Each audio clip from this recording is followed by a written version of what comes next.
उपमुख्यमंत्री सुनेत्रा पवार यांनी प्रीती संगमावर केले स्वर्गीय यशवंतराव चव्हाण यांना अभिवादन।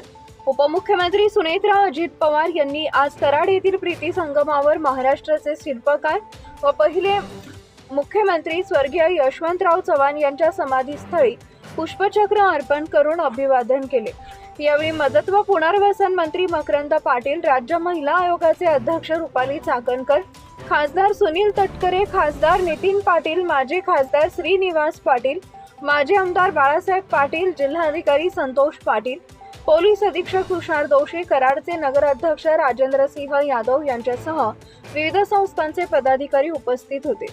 उपमुख्यमंत्री सुनेत्रा पवार यांनी उपमुख्यमंत्री पदाची शपथ घेतल्यानंतर प्रथमच कराड इथं येऊन स्वर्गीय यशवंतराव चव्हाण यांच्या समाधीचा दर्शन घेऊन पुष्पचक्र अर्पण केले।